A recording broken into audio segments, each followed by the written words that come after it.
ममता के ससुराल में पति प्रकाश के अलावा सास ससुर व एक छोटा देवर है जो लगभग 12 साल का व सबका लाडला है। पर पता नहीं क्यों ममता को वो शुरू से ही खटकता। मायका उसी शहर में होने से वहां आना जाना लगा रहता। जब भी मायके जाती ममता शुरू हो जाती, सब तो अच्छा है मेरे ससुराल में, पर मेरे देवर को कुछ ज़्यादा ही सर चढ़ाया है मेरे सास ससुर ने, और ये भी बहुत लाड़ लड़ाते हैं। मुझे तो जरा नहीं सुहाता। बेटा ऐसे नहीं बोलते, अब घर में और है ही कौन देवर को अपना छोटा भाई समझाकर। माँ समझाती पर ममता नहीं समझती, मन ही मन कुढ़ती रहती। सब ऐसा ही चलता रहा। ममता के एक बेटा व बेटी भी हो गए, पर देवर के प्रति उसका रवैया नहीं बदला। देवर की भी उसकी बेरुखी समझ उससे कम ही बोलता, पर बच्चों से उसे बड़ा स्नेह था।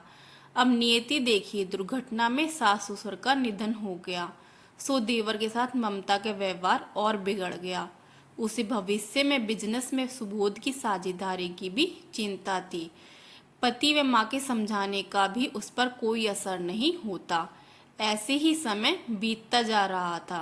तभी बिजनेस के काम से प्रकाश को शहर से बाहर जाना पड़ा।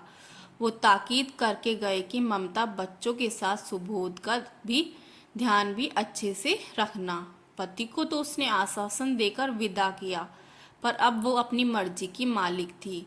दूसरे दिन कॉलेज की छुट्टी होने से सुबोध घर पर ही था। वह दोनों बच्चों जो अपने चाचा को बहुत चाहते थे के साथ खेल रहा था। तभी भाभी कड़कती आवाज आई, क्या आप चोरी भी सीख गए हो सुबोध? मेरे कंगन नहीं दिख रहे हैं। नहाने जाने से पहले तो यहीं तो रखे थे। भाभी मैं क्यों चोरी करने लगा, वहीं रखे होंगे। चोरी के इल्जाम से गुस्साए सुबोध का स्वर भी कुछ ऊंचा हो गया। एक तो चोरी, ऊपर से सीना चोरी। ममता कहाँ चुप रहने वाली थी। भाभी मैं जानता हूँ आपको मैं जरा पसंद नहीं, पर कम से कम चोरी का झूठा इल्जाम तो ना लगाएं। सुबोध बोला, पर ममता चुप ना हुई। डर से दोनों बच्चे रोने। आज सुबोध भी सहन नहीं कर पाया, पर ममता चुप ना हुई। डर से दोनों बच्चे रोने लगे। आज सुबोध भी सहन नहीं कर पाया, वह घर से निकल गया। शाम तक जब वो नहीं लौटा तो ममता मन ही मन खुश होकर सोची चलो बला टली, पर पड़ोसियों को दिखाने के लिए चिंता दिखाने लगी। ये उस समय की बात है जब फोन का ज़्यादा चलन नहीं था, मोबाइल फ़ोन नहीं थे, तो प्रकाश को भी खबर न करने का बहाना था। सब थोड़ा यहाँ वहाँ पूछ शांत बैठ गए। प्रकाश जब 8-10 दिन बाद लौटा तो ममता ने चोरी वाली बात बढ़ा चढ़ाकर बता दी। वह रोकर खुद की गलती छुपाने की कोशिश करने लगी। प्रकाश को शंका तो हुई, वो समझ गया सुबह चोरी नहीं कर सकता, सब ममता का ही किया धरा है। पर घर की शांति बच्चों को देख चुप रहा। उसने भाई के बारे में पता लगाने की उसने बहुत कोशिश की, पर सुबोध के बारे में कुछ पता नहीं लगा।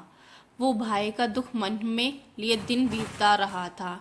इसके विपरीत ममता बड़ी खुश थी। बच्चे बड़े होने पर धीरे धीरे चाचा को भूल गए। ममता की बेटी बड़ी सुंदर है। उसे किसी शादी में देख अहमदाबाद के बहुत नामी परिवार से उसके लिए रिश्ता आता है। प्रकाश व ममता बिना देर के उनके आमंत्रण पर अहमदाबाद पहुंच जाते हैं। उनका घर परिवार, लड़के, राहुल व बिजनेस देख ममता भगवान से मनाती है कि बेटी का रिश्ता यहीं पक्का हो जाए। लड़के के दादाजी जल्दी शादी करना चाहते हैं, अतः लड़के राहुल की माँ बोली, हम सबको आपकी बेटी पसंद है। अगर आपको भी हमारा बेटा वह सब पसंद हो तो हम आगे की बात करें। प्रकाश बोला, हमारा अहोभाग्य है जो हमारी बेटी आपके घर की बहू बने। यदि आपको सब मंजूर है तो हमारी हाँ है। अरे वाह, इसी बात पर सब मुंह मीठा करें, राहुल की माँ बोली। तभी नौकर आकर बोलता है, साहब, मैनेजर साहब आए हैं कुछ जरूरी काम से। राहुल के पिता बोलते हैं, हाँ उन्हें भेज दो, उन्हें कुछ फाइल में साइन करवाने होंगे। राहुल के दादाजी बोलते हैं, हमारे मैनेजर बिल्कुल घर के सदस्य जैसे ही हैं, मैनेजर जैसे ही कमरे में आते हैं उन्हें देख ममता दंग रह जाती है। वह प्रकाश एकदम कहता है, मेरा भाई सुबोध। दोनों भाई गले लग जाते हैं। उनका मिलन देख दादाजी बड़े खुश होते हैं। वह कहते हैं, मुझे सुबोध काफ़ी साल पहले भोपाल से लौटते समय ट्रेन में मिला था। मैं इसकी मनोदशा देख समझ गया था कि ये घर से भागकर आया है। मेरे स्नेह से पूछने पर इसने सारी बात बताई। फिर मैं इसे अपने साथ ले आया और ये आज आपके सामने है। आपकी मेहरबानी से आज मुझे मेरा भाई मिल गया। प्रकाश हाथ जोड़कर बोला, पर हम अब चाहकर भी ये रिश्ता नहीं कर पाएंगे। राहुल के दादाजी बोले, लेकिन क्यों? ममता जैसे आसमान से गिरी। क्योंकि सुबोध ने मुझे घर छोड़ने की वजह भी बताई थी और हमारे घर भी राहुल का एक छोटा भाई है। हम चाहते हैं हमारे घर ऐसी लड़की बहू बनकर आए जो उसे भाई सा स्नेह दे, ना कि दोनों भाइयों को अलग कर दे। दादाजी बोले, सर, भाभी की गलती की सजा मेरी भतीजी को ना दे। सुबोध बोला, नहीं बेटा, दिल नहीं मान रहा, हम ये रिश्ता नहीं कर सकते। दादाजी बोले, ममता ने कभी नहीं सोचा था कि उसे अपने वर्षों पहले के अपराध की ऐसी सज़ा मिलेगी।